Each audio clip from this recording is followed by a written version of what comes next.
gentlemen, welcome to my weekly video blog. Well, hey, we have an update for you. We had announced a couple of weeks ago, effective April 1st with all new FHA case numbers, any medical collection accounts that had cumulative balances greater than $1,000 had to be satisfied.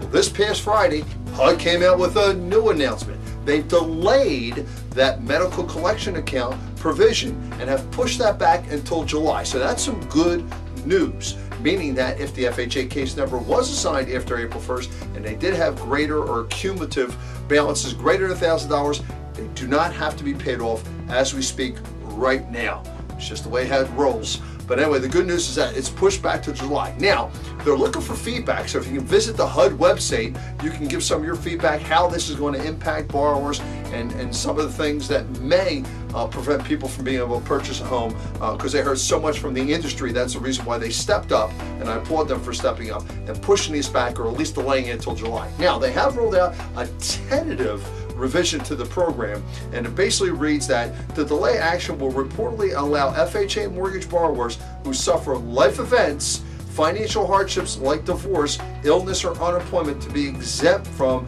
the $1,000 rule as well. And I think that was the feedback they got, is that most people have these medical collection accounts is either because they were unemployed or, again, there was some type of hardship that created this. That's why they felt it was like an imbalance, and these people will be unfairly made to pay off these accounts. So that's some good news. And I know up until that point we had told you get the word out there. Well, now we're here to tell you again, get the word back out there. That if anybody who is subject to this now, they are not subject to it until at least July when they come out with the official ruling. And of course, we'll keep you updated on any of these changes. As always, we appreciate you tuning in. We hope you find this information helpful. See you next week. I thought that they were looking at me as I was a terrorist. And I lived in here all my life. Was an employee for the city of Chicago for 33 years with the Chicago Fire Department. And looking at me, I don't think I fit the profile of a terrorist.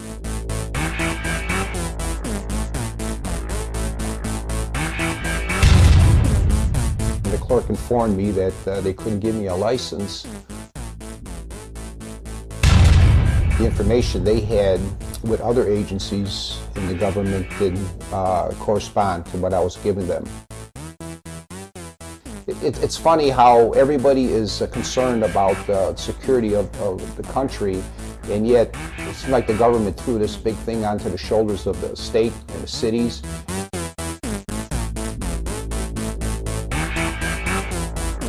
And I don't think they're qualified or trained to respond to what the government wants. So I was very aware every day I got into the car that I am, driving on an expired license because I didn't want to be pulled over. I would have to be arrested.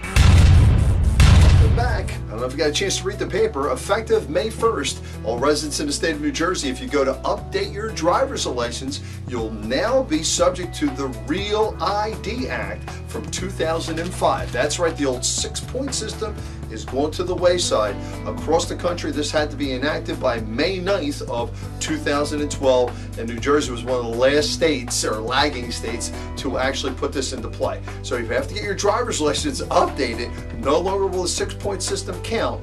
You'll now have to be subject to the Real ID Act. And here's just a couple things that you have to have. Obviously a photo ID or non-photo ID that includes full legal name and birth date, a documentation of birth certificate or birth date, which means you need your birth certificate, documentation of legal status and social security number, and documentation showing name and principal residence and address. Well, we've heard nothing but nightmare stories on some of these items because you're going to have a valid passport, not expired one, a valid one.